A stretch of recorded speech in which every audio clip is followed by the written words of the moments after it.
Donc merci au public présent ce soir et merci aussi à Rachid Santaki d'avoir accepté notre invitation et d'être venu spécialement pour cette rencontre. Alors, Santaki est un romancier, il est journaliste, il est également organisateur de dictées géantes et il est acteur culturel, notamment dans les quartiers qui sont dits difficiles. Il a lancé en 2003 le magazine gratuit sur les cultures urbaines. Voilà, c'est un magazine, les 5 styles, c'est ça? Voilà. Donc, il est l'auteur de plusieurs publications, notamment Les Anges s'habillent en Caïra, Laisse pas traîner ton fils, qui a reçu le prix du meilleur polar sélection des lecteurs, Flic au Caïra, Des chiffres et des litres, La légende du 9-3, donc entre plusieurs publications. Alors ce soir, il s'agit de présenter Anissa, qui est sortie en 2023. Donc c'est votre dernier roman. Donc il s'agit d'un polar dont le personnage principal est Anissa. Voilà, et c'est une jeune femme d'origine marocaine.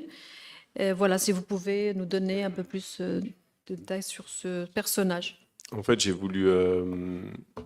suis marocain, mais je suis aussi français parce que ma mère est française.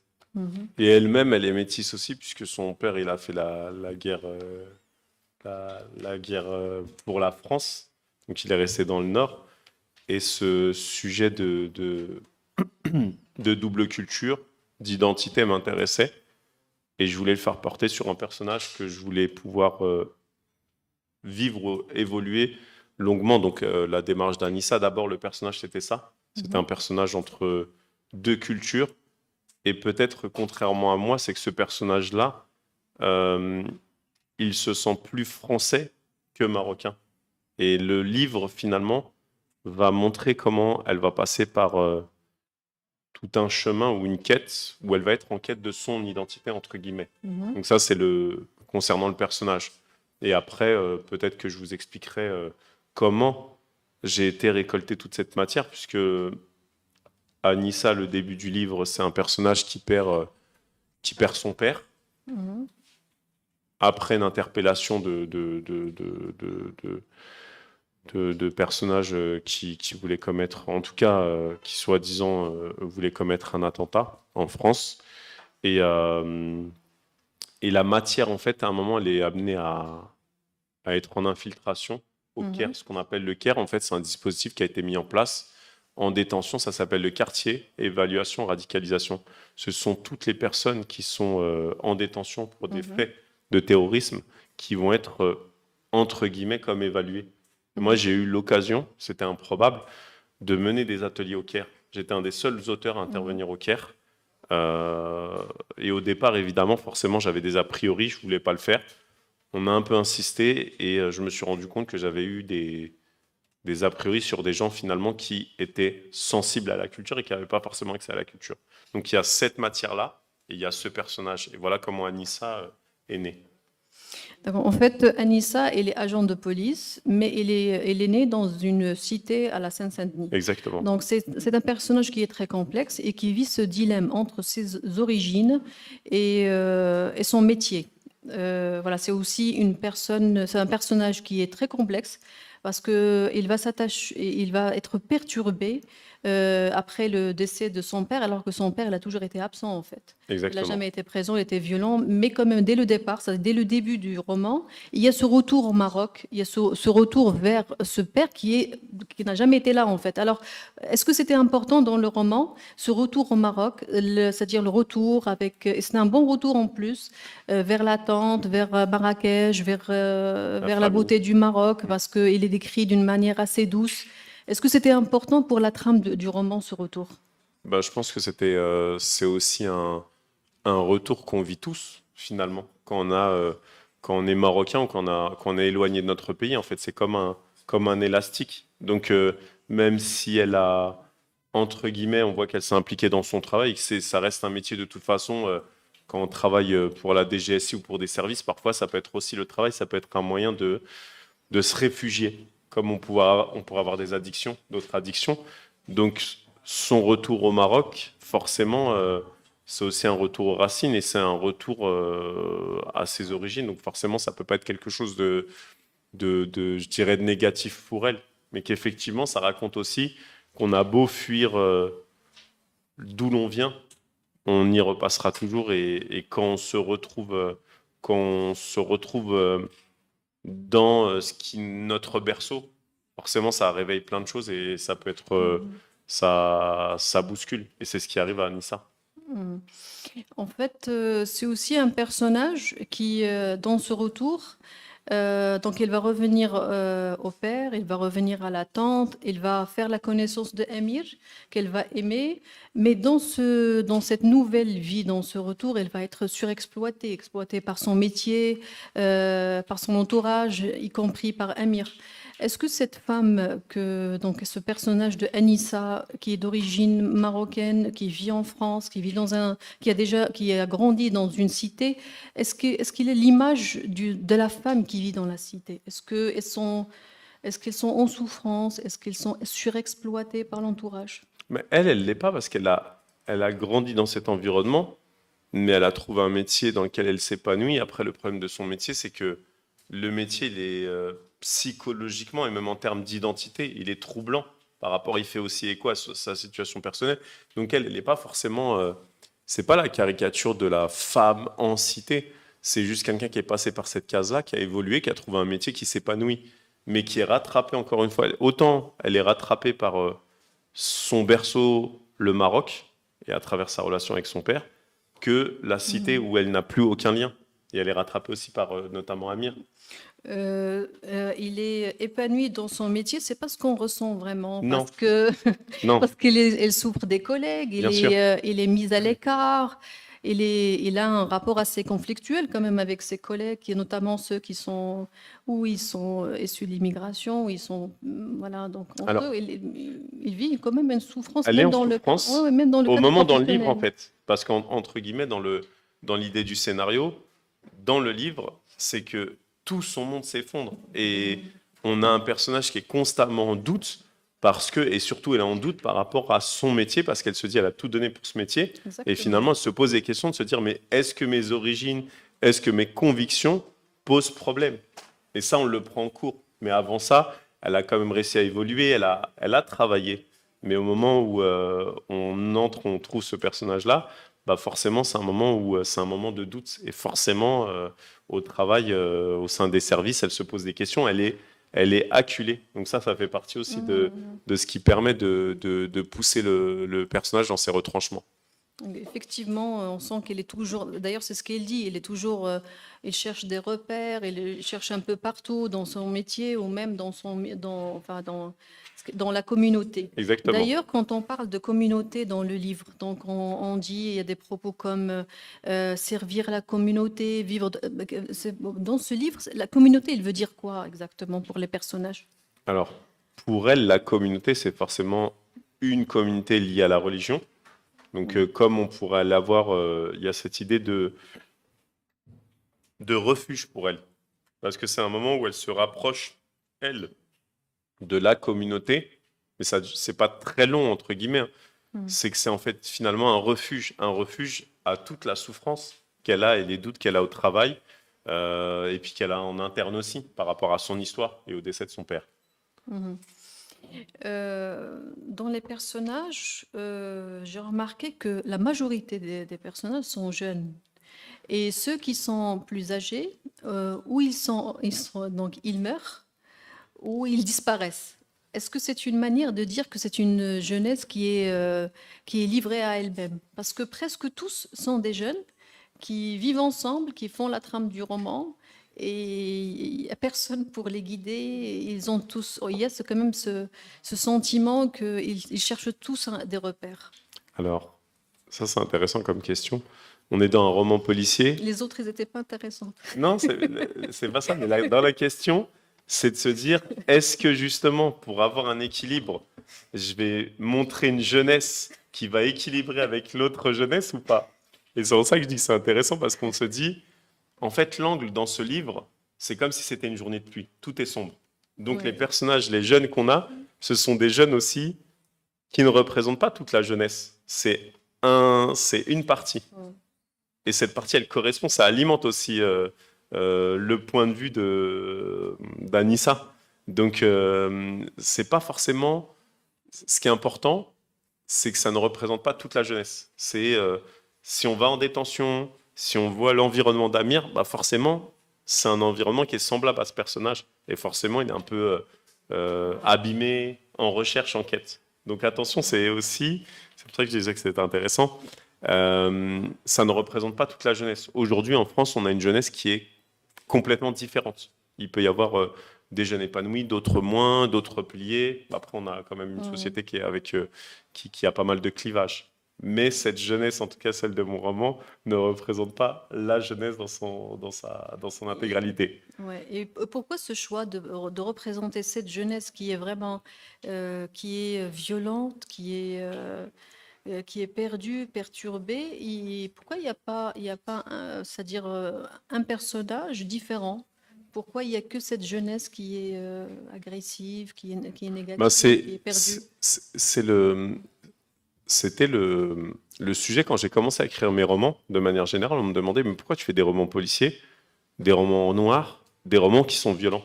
Mais c'est le genre en fait qui s'y prête. Hmm. Le choix de mes romans, ce que j'ai aimé aussi au début des premiers livres publiés, c'est que j'ai fait le choix de ne pas répondre à un entre guillemets, quand vous êtes en périphérie, on va toujours vous demander de montrer quelque chose de positif. Mais en fait, il y a aussi la liberté de ce qu'on a envie d'écrire.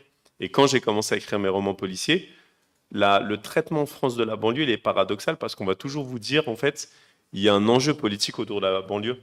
Et on va toujours vous dire, attention, il faut montrer des choses positives, mais en fait, et on va demander de vous justifier.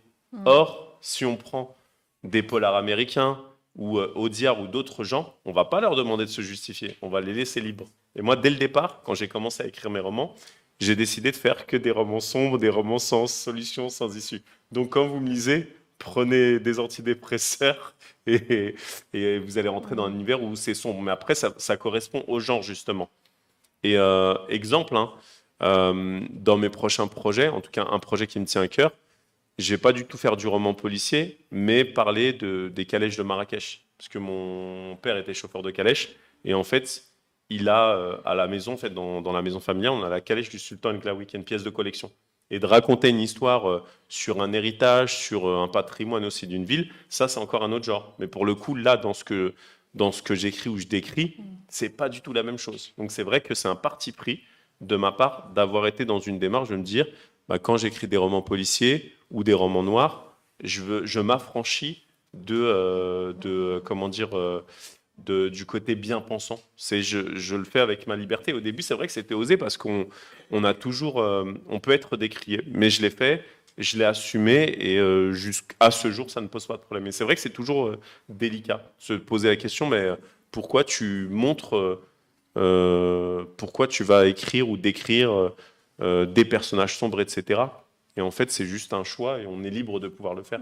Donc c'est vrai que c'est important de bien savoir que on est dans un genre et en fait, c'est pas parce qu'on vient de périphérie qu'on n'a pas le droit de le faire comme d'autres personnes, auteurs ou artistes pourraient le faire. En fait, c'est un genre aussi qui marque l'esprit, hein. Complètement. C'est pas un roman qui passe inaperçu parce que même dans cette violence, du moment que le roman marque, je vois que c'est un bon signe. C'est-à-dire quand on arrête la lecture, donc on réfléchit quand même, on se dit comment un tel personnage peut être aussi violent ou pourquoi il a été comme ça. Et après, il y a on est attaché quand même à ce personnage. Après, dans la narration, moi, j'ai remarqué que il y a toujours Anissa, c'est Anissa qui raconte. Son point de vue. Mon Dieu. Et quand Anissa n'assiste pas à la scène, c'est le narrateur. Ça veut dire c'est vous. Donc c'est un choix qui a été respecté tout au long du roman. C'est que Anissa ou le narrateur, ça veut dire l'écrivain. Pourquoi ce choix? Pourquoi vouloir donner toujours la parole à Anissa et pas à un autre personnage? Alors, c'est le principe aussi de se dire, si on veut comprendre les déchirures, les questionnements, comme vous le disiez tout à l'heure, bah, c'est important qu'on soit avec une narration interne, en fait. Si on n'est pas avec le personnage, si on n'apporte que de la description externe, en fait, un narrateur externe, on ne pourra pas connaître ses émotions, ses questionnements. Donc c'était important d'être toujours avec ce personnage de manière à ce qu'on soit tiraillé avec elle. C'est peut-être aussi de toute façon, c'est l'intérêt de la narration interne. Et effectivement, quand on a ce narrateur externe, c'est plutôt pour donner des éléments qui permettent de faire monter la tension et de comprendre en fait ce qui peut attendre éventuellement, en tout cas les dangers auxquels peuvent peut-être confronter Anissa. Bah, justement, Anissa, il raconte beaucoup de scènes de violence inouïe. Il y a des assassinats, il y a des lynchages, il y a l'opération BIC en prison, il y a beaucoup de... Donc, des fois, on se demande, est-ce que cette violence, elle existe vraiment dans les cités, à ce point? Ou c'est de l'imagination? Est-ce Non, que c'est... c'est évidemment de la fiction. C'est ce que je disais tout à l'heure, c'est que en aucun cas, en fait, quand vous prenez les grands ensembles, effectivement, il y a des problématiques, mais ça reste des problématiques. Là, je parle de la réalité, ça reste minoritaire. Maintenant, je vais vous donner un autre exemple. Quand j'ai travaillé en détention, ça fait plus de 10 ans, pour l'anecdote, en fait, comment je me suis retrouvé en détention, c'est une bibliothécaire en maison d'arrêt, donc en France, qui m'a contacté, car les détenus lui volaient mes livres. En fait, elle a décidé de me faire venir pour parler de mes livres. Et si on prend la prison, en soi, même si c'est censé être un espace de réinsertion où on purge une peine, ça reste un environnement violent. Vous êtes dans une cellule de 9 mètres carrés, vous avez une promenade, donc il y a l'isolement. Forcément, vous avez des personnages qui, entre eux, ont aussi différents tempéraments. Donc il y a quelque chose aussi de... Rien que le contexte, quand on pose le contexte, il est violent. Et quand Anissa, elle travaille à la DGSI, elle travaille sur des interpellations, des individus qui sont isolés. Quand elle est en infiltration en prison, ça peut pas être un monde, je veux dire, elle n'est pas dans une galerie d'art où elle va regarder de la peinture. Elle est déjà dans un environnement extrêmement hostile. Donc l'environnement, le décor, quand on le plante, ce sont des environnements tout de suite où on n'a pas d'équilibre. Alors après, quand tout à l'heure vous posiez la question sur la violence dans les cités, non. Dans les cités, on a tout. Puis aujourd'hui, en réalité, on a une misère sociale parce qu'inflation, comme au Maroc, on a un taux de pauvreté, on a des différences, et forcément, ça crée des inégalités. Et je ne parle même pas d'autres sujets, mais vous avez différentes réactions et différents publics par rapport à ça. Donc c'est pas non plus, quand on parle des grands ensembles, on parle de quartiers politiques de la ville, ou on parle de cités, c'est pas des milieux hostiles où il n'y a pas de règles et pas de lois. Mais vous avez des inégalités. Donc c'est pas représentatif ce que moi je vais décrire. Je vais exagérer le trait forcément, puisque je suis dans la fiction, j'ai cette liberté. Donc ça c'est important aussi de vraiment se dire, c'est intéressant parce que des personnages, en tout cas comme dans le roman, il en existe, mais c'est pas à l'échelle ça reste toujours des minorités. Dans les cités, mais en prison, puisque vous avez déjà animé des ateliers Oui. dans le quartier d'évaluation de la radicalisation. Est-ce qu'il y a des scènes comme ça, vraiment? Non, non, non, non. Alors moi, je vous raconte le premier atelier, c'était impressionnant. Donc j'intervenais tous les mercredis et jeudis. Donc j'avais un atelier de 2 heures. Et le premier atelier, j'avais prévenu donc ce qu'on appelle la conseillère d'orientation et la psy, et notamment comment dire, la pénitentiaire, que je ferais un atelier. Mais si ça se passait mal, pas mal physiquement, mais mal si j'étais là à pas être forcément dans du partage et de l'échange, je reproduirais pas l'exercice. Et quand je suis arrivé, je leur ai dit voilà, mon travail, je fais ça. Bon, certains m'identifiaient et on va faire un atelier d'écriture. Et ensemble, collectivement, l'atelier d'écriture, c'était d'imaginer une histoire. Et quand on a commencé à parler, donc il y avait quand même, il faut revoir les profils, j'avais un monsieur de 78 ans, dont tous les enfants et petits-enfants étaient en Syrie. J'avais un chef d'entreprise franco-turc qui avait financé son frère, mais lui ne le savait pas, donc il était là, pareil, en détention. J'avais des gens qui étaient impliqués dans l'histoire de manipulation comment dire, d'explosifs. Et puis d'autres profils, donc c'était 6 personnes. Et quand on a commencé à faire cet atelier, en fait, ils ont commencé à me parler d'imaginer un monde, non pas avec des êtres humains, mais avec des points. un point d'interrogation, un point d'exclamation et un point final. Et on a travaillé sur une histoire. Et je me suis dit, et à la fin de cet atelier, certains se sont mis à pleurer.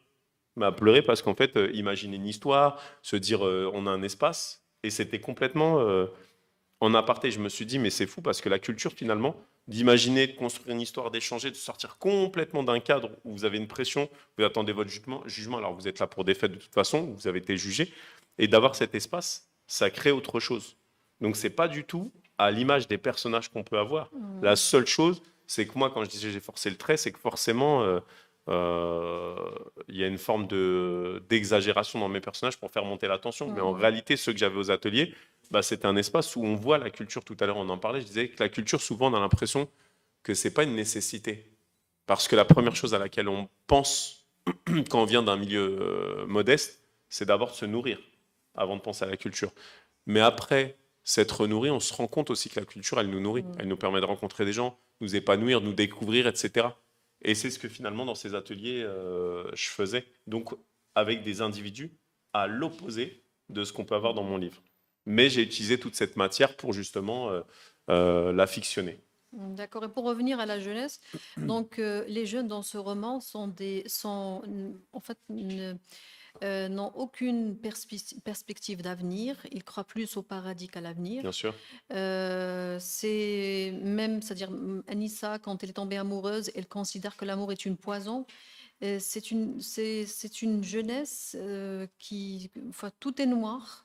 Est-ce que la jeunesse dans les cités, est-ce qu'elle ressemble à cette jeunesse ou elle est différente? Et c'est-à-dire ceux qui ont enfin, des problèmes, est-ce qu'ils ressemblent à cette jeunesse qui est présentée dans ce roman?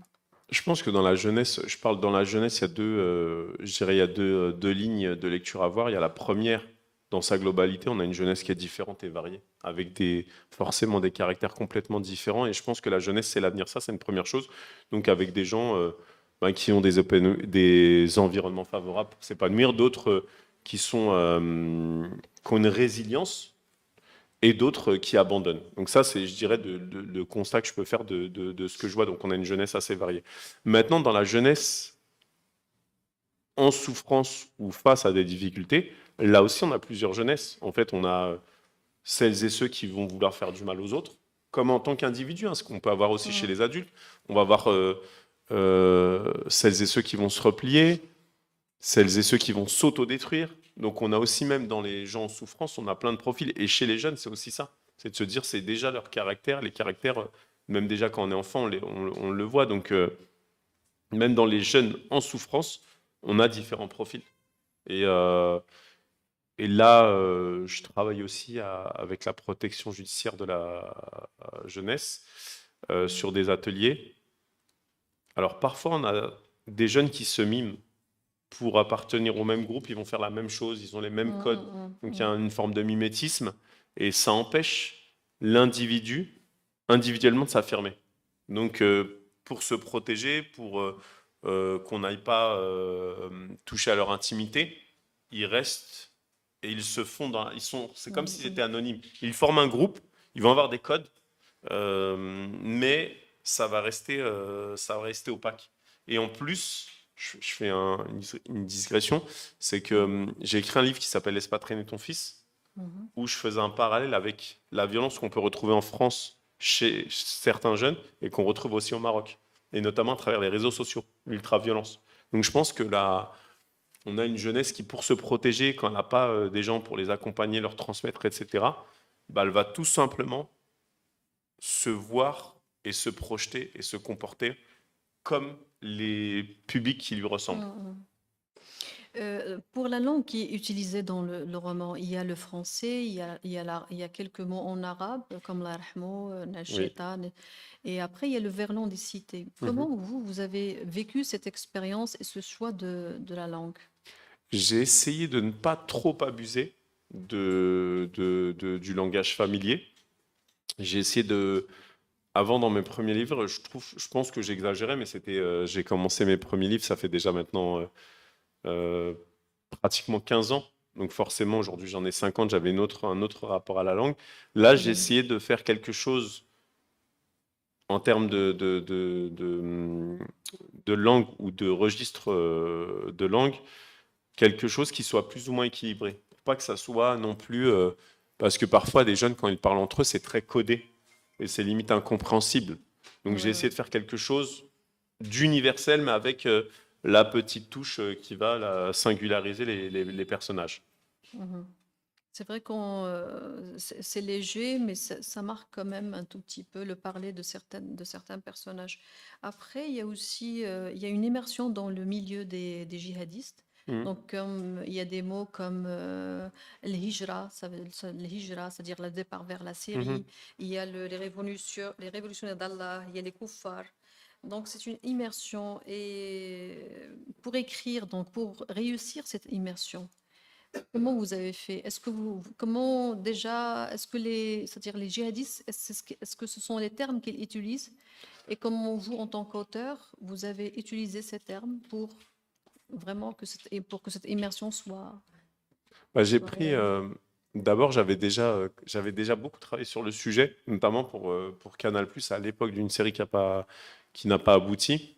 Et après, j'avais lu des choses. Et puis après, il y a aussi ce qu'on peut observer. Alors, pas forcément quand moi j'étais en atelier, les publics étaient assez neutres. Mais l'idée, c'était effectivement d'être aussi assez juste, pas forcément non plus dans quelque chose d'isolé. Donc c'est comme pour l'histoire du langage familier, d'avoir juste les termes et de se dire, quand tout à l'heure on parlait des termes, c'est plutôt du langage avec une connotation Mm, religieuse. Donc c'est juste être en équilibre. Après, en réalité, mm, on a finalement, quand on prend ces personnages-là, c'est qu'effectivement, le monde idéal est ailleurs. Et ce monde idéal, on n'a pas peur de le mm, rejoindre en fait parce on a établi on a établi des croyances, etc. On a dessiné un schéma, en tout cas on se le transmet. Donc c'était pas compliqué parce que mine de rien, aujourd'hui même nous tous ces profils-là on les connaît avec tout ce qu'on peut voir, que ce soit à travers des faits d'actualité ou des portraits on va regarder. Donc ça malheureusement je pense que ça fait un moment aussi qu'on vit avec des profils comme ça. mhm. Quand je dis qu'on vit avec ça, c'est à travers ce qu'on peut lire, comment on peut se documenter, ce qu'on va observer. D'accord. Il y a un personnage en fait qui s'appelle le Borgne. Oui. Et c'est un personnage qui, enfin pour moi, qui détient la vérité. Parce que on l'a vu au début du roman, c'est Mhm. lui qui a parlé avec Anissa, qui a suscité sa curiosité. Après, on le voit vers la fin. C'est-à-dire, moi, j'ai senti que c'est lui qui détient la vérité. Est-ce que c'est-à-dire entre le borgne et la vérité, est-ce que c'est une signification particulière pour parler de la réalité de cette jeunesse en France? Est-ce que celui qui voit ne peut rien dire ou celui qui peut dire des choses et les bornes? Est-ce qu'il y a un jeu? Il y a un jeu de mots là, ici. C'est étrange. Moi, le borgne, en fait, c'est un personnage que j'avais déjà utilisé. Et il faut savoir que ce qui est intéressant, le borgne, en réalité, c'est un toxicomane. Oui. Et par exemple, à Saint-Denis en 2007-2008, en fait, la, la, la porte de la Chapelle, où il y avait une communauté importante de toxicomanes, a été orientée vers la gare de Saint-Denis. Et on a eu une grosse communauté de 200-300 toxicomanes qui sont arrivés à la gare de Saint-Denis. Et, euh, et ces publics qui sont dépendants, qui ont un aspect aussi, une dimension de fantôme en fait, parce qu'ils sont plus. C'est comme si c'était absent de notre. Ils sont là, mais ils vont être là et ils cherchent leur substance, ils cherchent à avoir leur moment, puis après il y a la descente, etc. Et le board, moi vraiment comment je l'ai vu, bah, c'est uniquement ce personnage, c'est un fantôme. Pourquoi c'est un fantôme? Parce que déjà il est là au départ, et effectivement il disparaît. Il revient après, mais on comprend que c'est juste quelqu'un qui est instrumentalisé et qui a des éléments. Mais on n'aura jamais. Il va s'échapper en fait. Finalement, c'est pas qu'il a. C'est pas un point entre. C'est pas un point proche de la vérité. C'est juste qu'il peut éclairer Anissa et que forcément, s'il éclaire trop tôt, bah, le roman s'arrêtait. Donc, ce personnage, c'est une clé, mais cette clé, elle échappe toujours à Nissa. Mhm. Et c'est vrai qu'il va il va avoir une fin. Je suis désolé, C'est même Fatia. pas là. On n'a pas démasqué le roman. Il y a une scène qui m'a interpellée. Vraiment, il m'a interpellée parce qu'elle n'a rien à voir avec dans ce roman. C'est la scène du pigeon. Oui, La dame qui donnait. C'est un peu poétique. oui, c'est assez drôle C'est drôle parce de... que ce paragraphe n'a rien à voir dans ce roman. Il est. On parle aussi des les fleurs du mal. Est-ce que cette utilisation de la poésie ou c'est-à-dire le fait d'alléger comme ça l'ambiance très violente dans le roman avec un peu de poésie, est-ce que c'est voulu ou c'est venu comme ça spontanément? Non, j'aime bien le faire. Je l'avais fait dans un... En fait, il y a une chose qui m'avait marqué, c'était dans un film, c'était dans La Haine. Ah oui, oui. Et c'est le mec qui voyait des vaches. Mhm. Et il y a effectivement cette dimension de poésie. Et je pensais aussi une scène à un moment, à un monsieur qui parlait de quelque chose qui n'avait rien à voir. Et moi, je trouve ça, c'est vrai que c'est une respiration en fait, un truc Exactement. qui a sa place, mais qui surprend. Et on se demande, et c'est intéressant de se dire, bah, je pense qu'on vit tous des scènes où il va nous arriver quelque chose. Je sais pas si ça vous arrive, hein, mais d'observer quelque chose qui n'a rien à voir et qui nous éloigne, déconnecte de la réalité pendant un instant. Ça peut être un détail, hein, je vais dire une bêtise, on peut observer des fleurs ou une mouche, mais et c'était ça, c'était d'apporter une respiration, quelque chose qui n'a rien à voir. Et j'aime bien le faire parce que ça interpelle, quand on va lire, on va se dire mais qu'est-ce que ça fait là? Et après on va se Exactement. poser la question de la signification. Ouais, exactement. Et voilà, à travers ce roman, est-ce que vous avez un message à transmettre au lecteur? Tout à l'heure, en fait, on m'a posé la question de le message. De message. Je pense que quand on écrit, on, on partage quelque chose, on va construire une histoire. En fait, c'est un peu comme si on construisait, on a une architecture, on construit une maison. Et cette maison, en fait, c'est un labyrinthe, c'est une histoire avec, on va trouver peut-être, le lecteur va trouver l'issue ou pas. Et chacun, en fait, interprète, c'est comme cette histoire de pigeon, c'est comme la violence, soit on peut se dire, waouh, ça peut nous perturber, ou au contraire, c'est quelque chose qui nous est familier. Et je pense que quand on est auteur, c'est les lecteurs qui s'approprient l'histoire et qui vont la vivre en fonction de leur sensibilité, de leur point de vue. Euh, et quand on est auteur, en fait, je pense qu'on n'a pas de... On est plutôt dans le partage plutôt que le message. Parce que je trouve que si on a un message à faire passer, ça veut dire il y a quelque chose d'arrêté. Mhm. Donc c'est vrai que on a toujours cette question du faire en sorte que cette histoire, en fonction de ce qu'on veut partager, puisse interpeller en fait que un auteur, il est là pour partager. Et c'est plutôt voilà, le partage plutôt que le message. Et après, ce qui est intéressant, c'est de recevoir en fait les retours Mhm. des lecteurs. Oui, mais à travers le choix des personnages, à Ah, travers le des traitement, actions, le traitement, il y a toujours quand même il y a un choix. Si vous bien avez sûr. choisi Anissa d'origine marocaine et pas autre, donc il y a certainement il y a un message dans ce partage. Il y a quand même un message. Si vous voulez bien, on peut passer à la salle si vous avez des Oui. questions.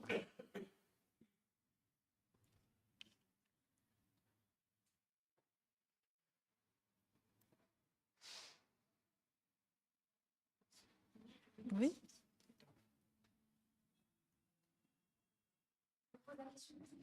Le micro. On attend juste le micro.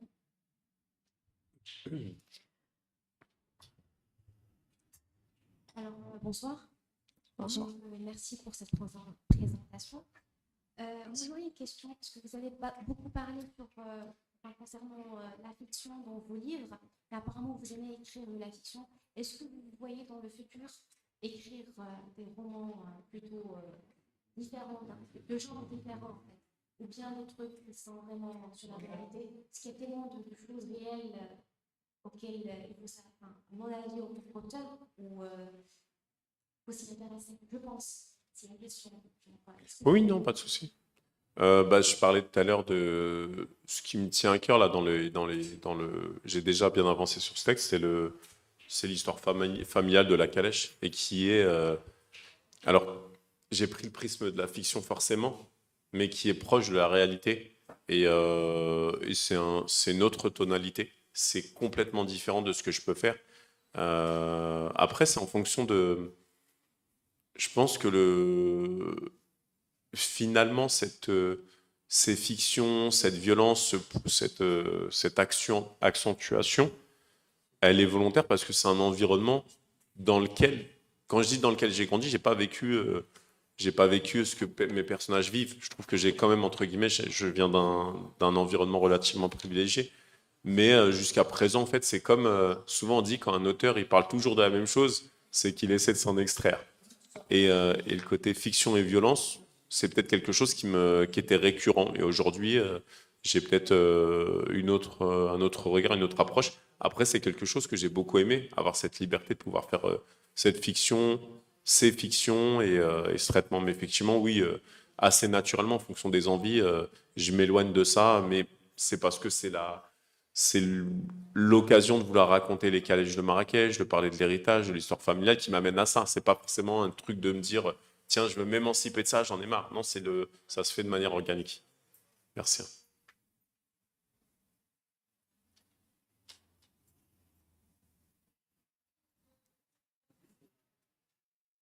Donc, s'il n'y a plus de questions, on pourrait peut-être passer à la dictée parce que Mais c'était prévu de faire une dictée, puisque Rachid Santaki il a créé le label la dictée géante. Donc, cette fois, il ne sera pas géante, mais on pourra la faire aussi. Donc, il s'agit d'un. Donc, il va faire Mais je vais d'abord sonner peut-être avant, pour pas que ce soit en parlant de dictée. Qui aime la dictée? L'exercice de la dictée? Je pose la question d'abord parce que je ne veux pas faire comme à l'école. Il y en a qui ont été traumatisés par la dictée parce qu'on nous dit vous sortez vos feuilles, vos stylos, il y a une dictée. On va peut-être d'abord parler de dictée. Qui n'aime pas la dictée? Qui aime la... Vous n'aimez pas? Je crois que tout le monde. Vous aimez la dictée? Bonsoir. L'enfance. Je suis d'origine Marrakech et ma famille est franco-marocaine. D'accord. J'aime beaucoup les activités les cafés de littérature. D'accord, d'accord.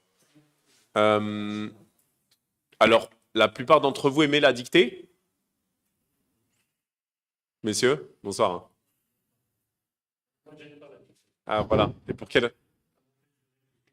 J'aime pas les fautes. Les fautes? Parce que quand on réfléchit aux mots, comment on écrit les mots, on perd un peu l'imagination, la liberté pour imaginer. Oui, vous avez raison parce que longtemps, j'essaie de convaincre avant de faire la dictée, je veux pas que ce soit un dictat. Oui, une pression, exact. C'est une charge mentale et vous avez raison parce que la dictée, le problème, c'est que c'est un outil d'évaluation. Donc quand on le regarde d'un point de vue scolaire, c'est qu'on a, pour les plus jeunes, on a appris des mots et le vendredi, en fin de semaine, on va devoir réécrire ces mots. Et en fait, c'est vrai qu'il y a un espace de contrainte. On n'a pas de liberté. Il faut bien les écrire. Il y a le côté orthographique. Enfin, il y a cette vraie contrainte. Après, tout à l'heure, quand on parlait de la dictée, justement, ce qui est drôle, c'est que quand j'ai commencé les dictées, la première dictée, ça a été quand je le raconte souvent, c'est avec un acteur associatif. J'avais été amené à lire une dictée. Donc, quand j'ai lu la dictée, je l'ai lu comme un professeur, entre guillemets. Je lis la dictée. Moi, je n'avais pas le souvenir de la dictée comme un traumatisme. Parce que pour l'anecdote, mon père, il était chauffeur de calèche à Marrakech. Il a été viré de l'école très jeune, à l'âge de 12 ans. Et c'était quelqu'un de colérique. Et il était chauffeur de calèche. Et à chaque fois, il se faisait piquer les clients par deux jumeaux qui parlaient très bien français. Donc, quand il est arrivé en France, sa colère, c'était d'apprendre la langue française. Et quand j'étais petit... je devais être en CE1, CP1. Lui, dès qu'il a vu que j'étais scolarisé, il s'est dit, toi, tu es né en France. En plus, ta mère, elle est française. Bah, tu vas me faire des dictées.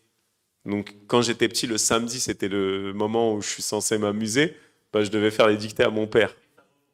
Voilà, c'était sa revanche. Mais moi, c'était pas ma revanche. C'était un sale moment, entre guillemets. Et voilà, et c'est vrai que, pour le coup, comme j'ai grandi avec ça, je l'ai occulté. La première fois que j'ai fait la dictée, en fait, avec l'acteur associatif d'Argenteuil, on s'est dit on va faire deux dictées, une à Argenteuil, une à Saint-Denis, mais on va essayer d'abord de mobiliser du monde. Et pour mobiliser du monde, On a dit qu'on allait faire gagner des beaux cadeaux. On a dit qu'on faisait gagner une paire de baskets très dernier cri. Donc le samedi matin à 10h, moi je me suis dit, on espérait avoir 40 personnes. Je suis arrivé, on avait 250 personnes. Mais les gens ne sont pas venus pour la dictée. Ils sont venus pour les baskets. Donc quand j'ai commencé à lire la dictée, n'étant pas conscient qu'effectivement la dictée c'est une contrainte. La dictée, pour moi, c'est très important pour activer la langue. Bien sûr. Je vois les vidéos sur interview de Rachid Santaki sur Facebook. Ouais. Mais parce que vous l'aimez la langue. Mais pour celles et ceux qui ne l'ont pas vécu comme un beau souvenir, c'est un cauchemar. Vous voyez ce que je veux dire?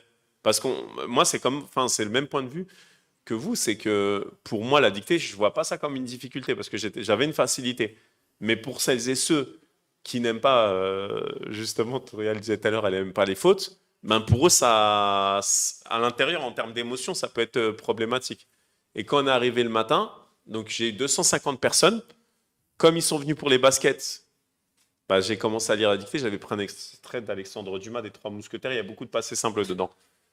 Et les plus petits ont commencé à être en sanglots parce qu'ils se rendaient compte qu'ils n'allaient pas avoir leur paire de baskets. Et moi, je jouais le pompier, j'essayais de les rassurer, etc. J'ai eu chaud, mais ça s'est bien terminé. Puis on a eu du monde, ça m'a surpris. Et à partir de là, on a répété l'exercice, répété l'exercice. Et aujourd'hui, je me suis complètement affranchi c'est quand les gens des baskets, déjà, ça c'est clair. Dès la deuxième dictée, je me suis affranchi des baskets. Ça, c'est pas la peine. C'est une bonne réflexion. Des baskets, ça c'est clair. Mais surtout aujourd'hui, quand les gens viennent, pas plus tard, la semaine, c'est assez drôle. Moi, j'ai 3-4 coups de fil par jour pour organiser des dictées. Si je vous dis les dictées que j'organise, c'est hallucinant. Après, c'est marrant parce qu'un franco-marocain qui organise des dictées langue française, je fais le sommet de la francophonie en octobre 2024, les Jeux Olympiques, enfin, des dictées à toutes les sauces. Et ce qui est drôle, c'est quand on m'appelle pour me dire maintenant je veux faire une dictée, je me dis les gens ont compris que je ne parle pas d'un exercice d'évaluation, c'est un prétexte pour rassembler les gens. Et tout à l'heure, c'est pour ça que je disais la culture.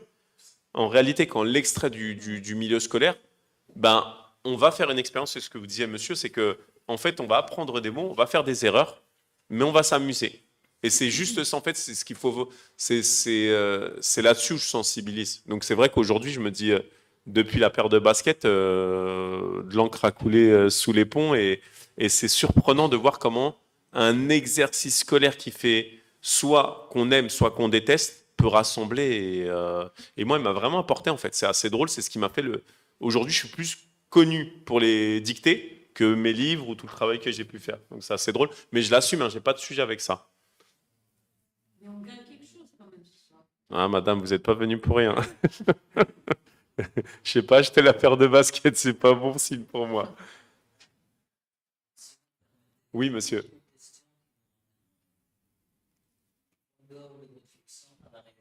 Oui.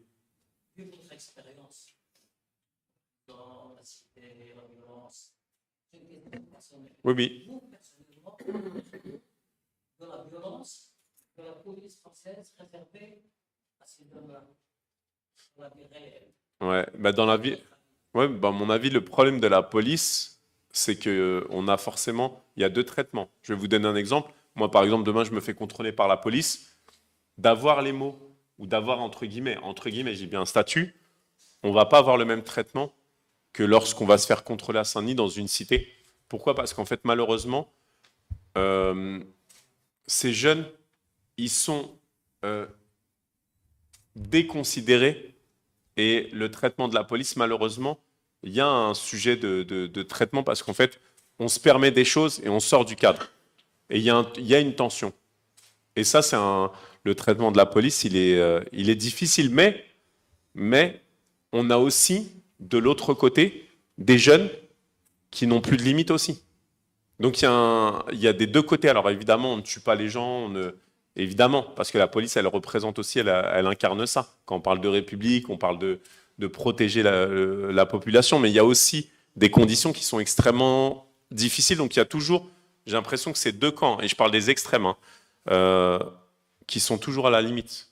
Donc mon point de vue, c'est quelque chose d'assez... c'est compliqué, mais on voit bien qu'il y a un traitement. Là, on dit souvent, on parle de racisme, mais en réalité, moi je parlerais de milieux sociaux. Parce qu'on peut avoir des origines, Mais si on n'est pas d'un milieu modeste, on a les moyens, on n'aura pas le même traitement, justement.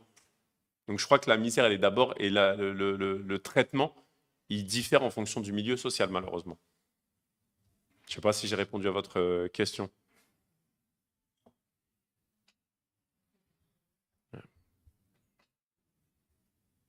J'espère, Madame, que moi, je n'ai pas tout de dire, puis je ne vous connais pas très bien. Non, il n'y a pas de souci. J'espère que vous continuerez à faire ce travail. Le travail de sensibilisation des esprits qui sont ici ou là-bas. Parce que, comme vous venez de terminer par la question de partage, c'est une question sur laquelle vous travaillez. Cette question, vous avez eu la chance, de laisser d'autres vous faire la leçon. Et vous engagez, vous tirez profit de ça. Parce qu'à ce moment-là, quand il a fait quelque chose, ça me met dans une situation qui n'est pas telle que la lecture lui a donné. L'ambiance qu'on vous avez fait maintenant, c'est absolument lié à l'ensemble de la société dans laquelle il vit. Et non pas que ça, mais que ses parents, ils gardent cette notion. Et nous, ici, moi je suis resté ensemble. J'avais quelque chose comme oui et non. Parce que nous étions sous protecteur à l'époque, avec le baccalauréat et tout, et nous n'avions pas de ici. Et nous sommes partis tous. Ceux qui sont partis pendant cette époque-là, ils avaient un partage. Ou rester ou venir, tout simplement. Et ça leur donne une valeur intrinsèque. Ça leur demande à ce qu'est-ce qu'ils sont, d'où ils viennent, pourquoi on fait ça. Et il y a toujours là, cette double possibilité. Il y a ceux qui sont extrêmement ouverts, et ainsi de suite, qui peuvent panier, et tout, et ceux qui sont soit non capables, soit avec un esprit qui n'est pas original. Mais je pense... Et c'est là. Il y a beaucoup de choses qui ont été faites très bonnes. Non, moi, je passe au jardin. Ce qu'on disait de la protecteur, ainsi de suite, mais il y a d'autres, non. Et ça reste, ça persiste. En fin de compte, c'est la sensibilité de la définition du terme avec lequel parle celui qui nous donne ça. Et n'est pas exactement ce que probablement celui qui lui a posé la question ressent. Donc il faut entrer, et ça, vous faire tout ce travail-là, vous êtes entré dans les deux sociétés qui ont la qualité capable. Et il n'y a que des définitions probables. Vous avez ça, il faut qu'on vous prenne des reliques, des saluts, on commence à rassembler les idées sur lesquelles on peut être. La société ne sait plus qu'est-ce qu'elle doit faire. Partout. Tout le monde est dans une sorte de melting pot de possibilités, de ceci. C'est très difficile. Après, moi, j'ai l'impression qu'on a... Les pays, ils ont leur caractère, ils ont leur sujet, ils ont leur... Comment dire, ils ont leur singularité en réalité. Si on regarde, on a vraiment, quand on parle de pays, hein, qu'on peut parler du Maroc, de la France et même d'autres pays, on a ça. Après, on a un vrai choc, c'est le numérique. Le monde, il a évolué et on a deux mondes en fait. On a la réalité, on va tous être ensemble, on va partager, on va échanger et on va arriver à communiquer. Et puis, il y a le monde numérique où vous avez des gens qui... ne respectent pas les autres parce qu'ils sont derrière un écran. On a les policiers qui récupèrent. Et le numérique, en fait, c'est comme si c'était une sorte de Far West. Mais le problème, c'est que le numérique, on a beaucoup de raccourcis, on formate et on a l'impression que le monde va mal. Et en fait, on a deux couches de notre société, alors qu'en réalité, quand on sort du numérique, on rencontre les gens, on échange. Et je pense que elle est là la difficulté. Tout à l'heure, on parlait de l'appauvrissement de la culture. Il est lié à ça, parce qu'aujourd'hui, en fait, on raccourcit les choses, on perd en curiosité. Exactement.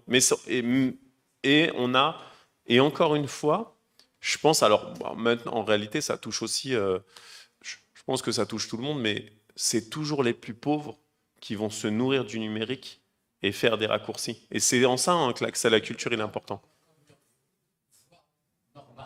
Oui, oui, oui. Ouais. Et sans jugement, évidemment, mais c'est pour ça que c'est important. C'est vrai que quand on dit souvent les dispositifs, hein, l'accès à la culture, mais que ce soit pour la jeunesse marocaine ou la jeunesse française, et surtout celles les plus modestes, c'est qu'on a parfois l'impression que la culture, c'est un truc de personnes perchées, de ce qu'on va appeler bobo. Et je dis ce qu'on va appeler, hein, parce que moi, j'ai pas forcément cette appellation, j'aime pas trop non plus. Mais en réalité, la culture, c'est ce qu'on disait tout à l'heure, c'est un partage. Et ça permet d'élargir les champs. Tout à l'heure, quand je parlais du travail en détention, justement, quand on parlait de la cité du travail en détention, on a en face de nous, on est avec des humains. On est avec des humains qui ont des parcours cabossés, qui n'ont pas eu les bonnes personnes pour les accompagner, parce qu'on ne décide pas où on est, ou le contexte. C'est la vie, on grandit, plus on est jeune, on grandit dans un environnement. Et tout à l'heure, quand on parlait de la violence, je crois que malheureusement, il y a beaucoup trop d'enfants et de jeunes qui sont jetés en pâture à la violence. Et la violence, elle commence souvent sur les réseaux. Parce qu'aujourd'hui, quand on a un enfant en bas âge, pour avoir le silence, on va lui donner un écran, il va aller sur YouTube, il va scroller, et forcément, il va perdre en cognitif. Et déjà, ça commence là.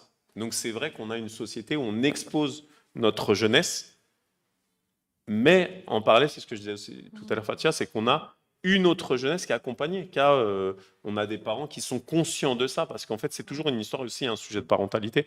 Donc effectivement, c'est comment on réussit à apaiser. Mais je crois quand même si dans mes romans, c'est pas le cas, je suis pas optimiste. Dans la réalité, moi, je trouve on fait des rencontres magiques, d'être ce soir, d'échanger, on sent les intentions.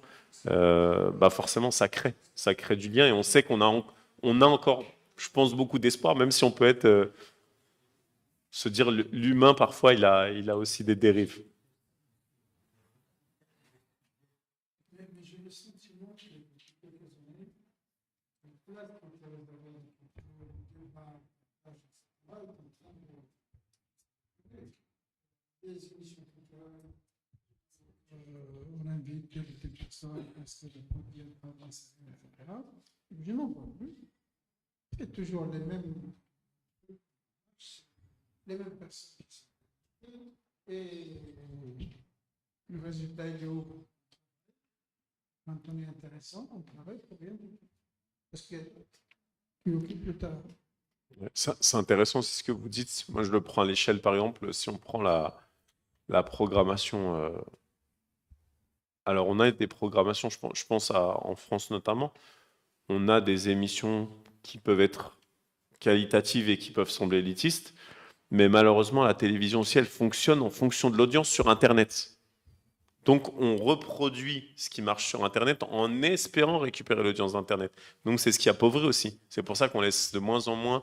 Alors, on a quand même des espaces, mais c'est vrai que j'avais cet échange il n'y a pas très longtemps avec une personne qui me disait, c'est vrai que la culture, on a moins d'espace, et parce qu'on est dans le tout de suite. Donc bon, c'est encore oui, voilà, c'est la récurrence, mais c'est encore une fois, c'est pas la seule offre qu'on a.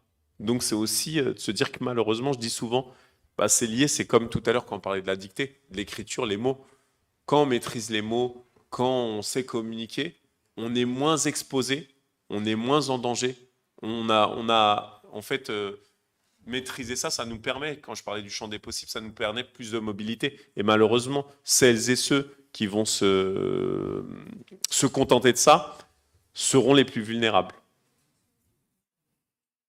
Moi, je vous disais tout à l'heure, Ah oui, mais moi, j'ai pas de problème. Bah, pas de problème. Mais Même si vous vouliez justement- gagner les baskets. Hein. Donc, on va faire la dictée. Alors, Vous qui vous avez- voulez faire la dictée ou pas? Moi, je vous sens pas chaud. Hein. C'est pour ça que j'ose pas me lancer. Hein. Je veux pas que vous ayez un mauvais.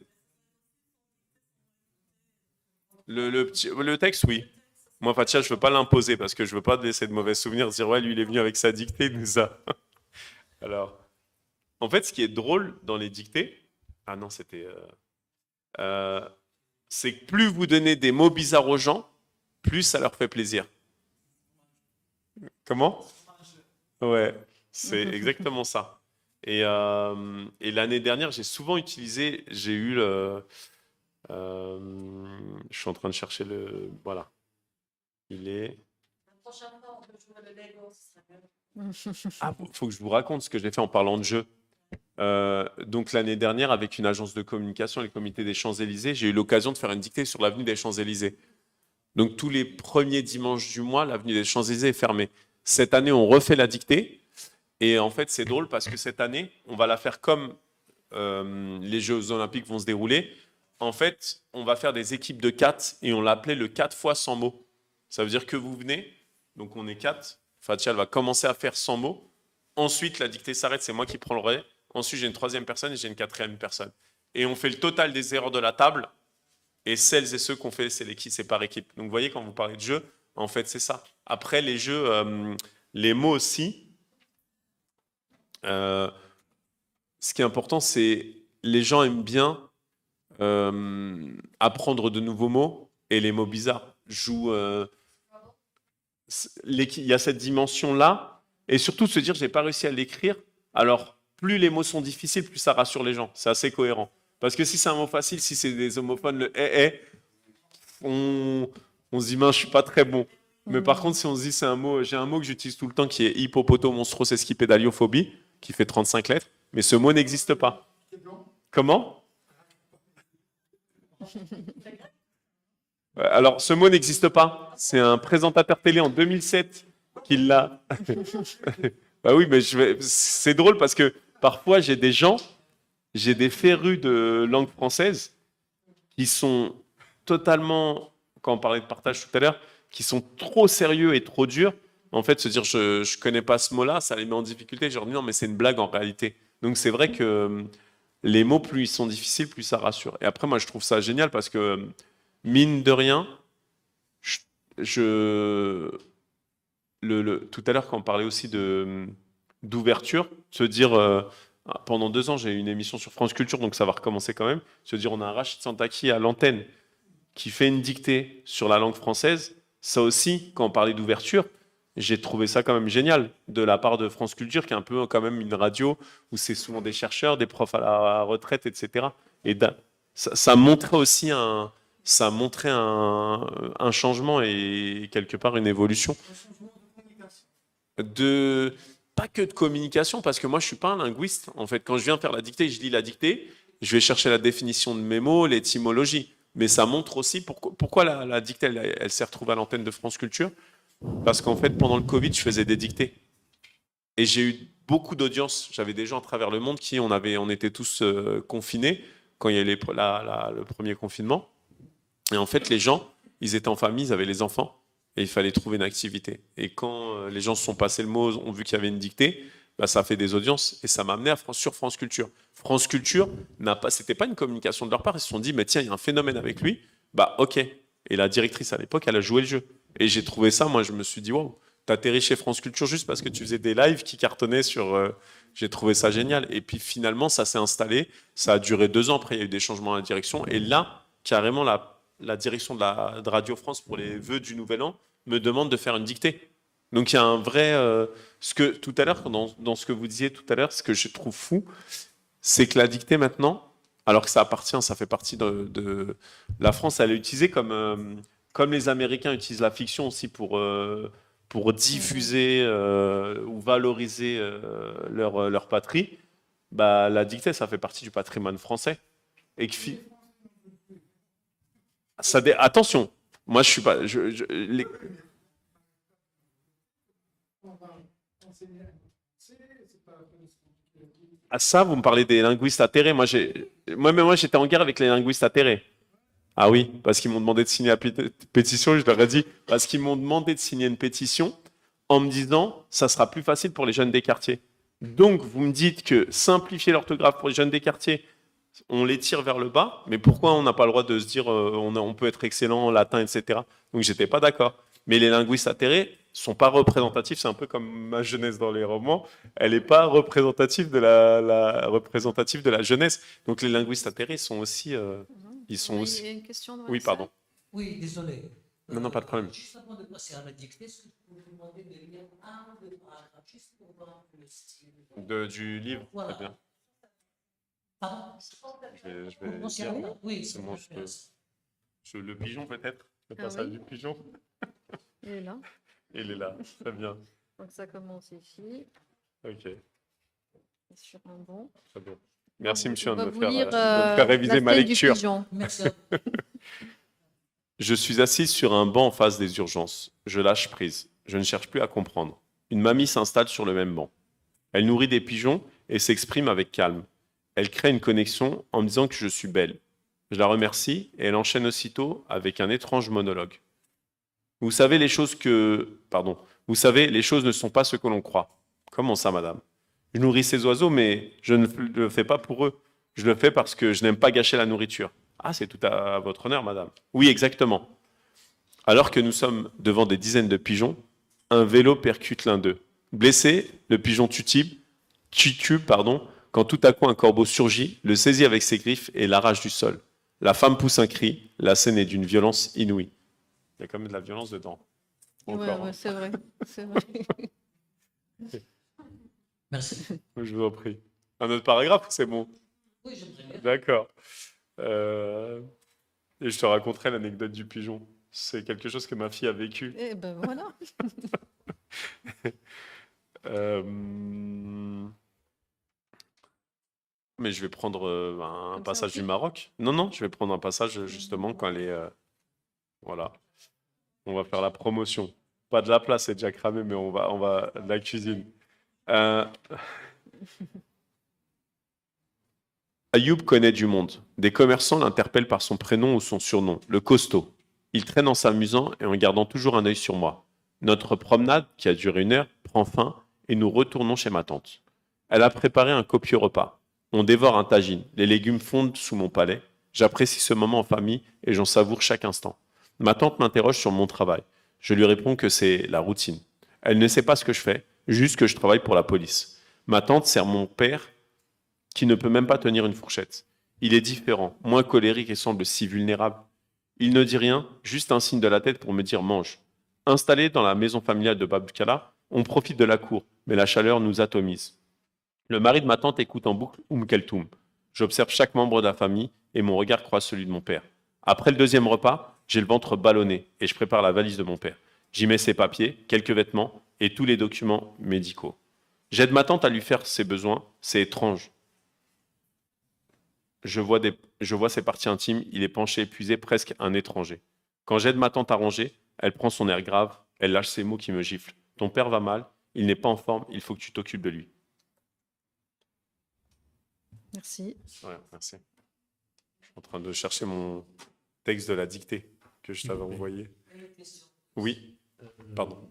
Pas vraiment une question, c'est juste entre parenthèses par rapport à Internet. Moi, j'ai fait des ateliers en art plastique dans les années 80 en France. J'ai vécu la violence. Pardon, excusez-moi, monsieur. J'ai vécu la violence. J'ai vu vraiment la violence. Il n'y avait pas Internet à l'époque. Donc, le rapport d'Internet par rapport aux enfants qui s'habituent dès le départ dans leur enfance à Internet, ça me paraît un peu Déconnecté. Mais moi, j'ai vraiment vécu la violence en France avec les jeunes dans des ateliers en art plastique. Mais il n'y avait pas Internet. Ça d'un côté. J'ai entre parenthèses aussi, par rapport à à la violence, par rapport au message. Je n'ai pas lu le livre. Je parle par rapport à ce que j'ai entendu. Je pense que quand on raconte, quand on veut faire vivre, faire sentir, faire ressortir les émotions lecteurs, déjà, c'est un message. Ça veut dire que si on ne capte pas on a de l'imagination, le lecteur aussi a de l'imagination. Donc, c'est forcément, il a une réflexion, un point d'interrogation qui se pose. Et ce point d'interrogation, je pense que c'est le retour qu'il a par rapport à ce qu'il lit. Donc, c'est vraiment un message. C'est aussi un partage, mais c'est un message. Donc, il y a derrière la fiction, peut-être aussi, peut nous transmettre un message. Et le message, il est toujours là. Pour moi, il est toujours présent. On le veut ou pas, mais il y a un message qui passe dans le couloir. Merci. Merci un peu pour ce retour. Bah, en fait, quand je dis... Pour retarder un peu la dictée. Non, pas de problème. J'ai le texte, je vous le donne avant. Non, je vais rebondir sur la violence que vous disiez. Je pense qu'aujourd'hui, effectivement, la violence, elle a existé bien avant Internet, elle a toujours existé. Le sujet, c'est que la violence avant, elle a forcément, en fonction des environnements, c'est comme des niches. Mais le problème aujourd'hui, c'est qu'il y a une représentation exacerbée avec Internet qui amène les gens à être dans l'incivilité, dans la banalisation, pardon. Il y a un rayonnement, malheureusement. Je ne dis pas qu'elle est plus importante, mais elle est banalisée. Et pour le coup, ça nous déshumanise. Ça, je veux dire, après, les choses vont se rééquilibrer, mais on a quand même il y a un choc frontal avec Internet, justement, se dire qu'en fait, dans la réalité, ça doit être comme le virtuel, parce que c'est une réalité. C'est-à-dire qu'avoir le savoir-être, le respect, toutes ces choses-là, c'est pas parce qu'on est derrière Internet que ça doit que ça doit s'évaporer. Ça, c'est une chose. Après, moi, sur le message, en fait, j'ai toujours du mal à dire j'ai un message. Justement, c'est ce que vous disiez, c'est l'interprétation. Là, les émotions, ce qu'on va ressentir. Et là, on va se dire, ah bah tiens, lui, il a voulu me dire ça, etc. Mais encore une fois, on peut avoir 10 lectures et 10 retours, ou même 100 lectures et 100 retours complètement différents en fonction de la sensibilité. Donc, je vous rejoins. C'est qu'effectivement, il n'y a pas de... Finalement, c'est ce que je disais tout à l'heure, c'est qu'on laisse quelque chose. Ça peut être de la peinture, des arts plastiques, peu importe. Nous, on crée un objet, finalement. Et cet objet, chacun va se l'approprier. Comme des fois, je peux entendre dire, je sais pas, j'ai déjà eu des retours, pas sur ce livre spécialement, mais de me dire, bah tiens, quand moi j'ai lu ça, ça m'a rappelé ça, ou ça m'a... Donc c'est vraiment... Ça rejoint l'idée de l'art en général. Exactement. L'art, il transmet. Transmission. Quand il y a art, il y a une transmission de quelque chose. Quel que soit l'art. En théâtre, en peinture, en littérature. Mais quand il n'y a pas art, il y a une production. Quand il n'y a pas art, ça devient décoratif. La décoration n'a pas de message. C'est le but de la décoration, justement, c'est le bien visuel, le bien-être visuel. Mais quand il y a art, il y a forcément quelque chose qui doit poser la question, qui doit toucher, qui doit mettre le doigt sur ça veut dire que ça crée un questionnement chez celui qui regarde, celui qui écoute, celui qui fait la lecture de cet art. Je vais rebondir aussi sur ce que vous me dites, la décoration. Je suis parti fin janvier, j'organise une dictée à Paris. Vous avez la rue Richelieu et vous avez la BNF, la Bibliothèque nationale de France. Vous avez la fameuse salle ovale. Et en fait, elle a été rénovée, donc il y a eu 10 ans de travaux. Ils ont complètement agencé ce lieu. Et quand je suis rentré dans le lieu, donc on m'a montré juste l'expo Mazarine. En fait, quand j'ai vu le lieu, il était sublime. Et quelque part, entre guillemets, il y a une histoire, donc forcément, il y a de l'art, etc. mais c'était un lieu qui était beau. Et je me suis dit, purée, je suis privilégié parce que je voyais et ça, vraiment, je me suis rincé les yeux. Le lieu était sublime. C'est comme si le temps s'est arrêté. Et il y avait cette notion d'être dans un lieu. Donc même, je crois que même il y a effectivement la transmission, il y a l'art, mais même le beau, je pensais à, ben, le beau, ça nous fait du bien aussi. Il y a quelque chose, hein, c'est vrai, hein, on peut se dire, parce que la décoration, on peut se dire ça peut être péjoratif, mais c'est aussi une forme d'expression. Et quand vous avez parlé de décoration, je me suis dit, bah, c'est intéressant parce on peut nous emmener dans un lieu qui est beau et parfois rien que d'avoir accès à un beau lieu, bah, ça peut nous apaiser aussi. Donc ouais, c'est un bon. Je vais partir en philosophie, donc je vais me calmer. Mais c'est intéressant ce que vous dites, hein, parce que je me suis dit, est-ce qu'on va dans la profondeur d'une œuvre, on la palpe, etc. Ou est-ce qu'on reste en surface? Mais même parfois, d'avoir l'environnement, ça, c'est incroyable et apaisant. Donc voilà, bon, pardon. Voilà, Rachid Santaki, merci beaucoup pour Merci. cette rencontre, Merci. pour ce beau partage. Voilà, merci au public qui était présent. Merci, merci. Bon, je vous ai pas fait la dictée, mais vous êtes venu pour la dictée en plus, hein, merci. Je n'ai pas lu le texte, mais c'est pas grave. Bon, je voulais pas imposer la dictée, donc c'est pour ça que je me suis... Apparemment, vous avez décidé de ne pas parler. Ok. Ok, bah merci à toutes et à tous, hein, pour votre présence. Merci beaucoup, merci pour vos questions.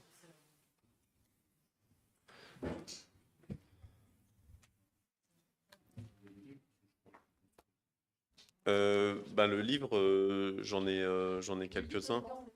Ouais. Voilà. Merci, monsieur. Vous venez de loin, monsieur? Vous venez d'où? Ah, vous êtes à Rabat aussi. Ah,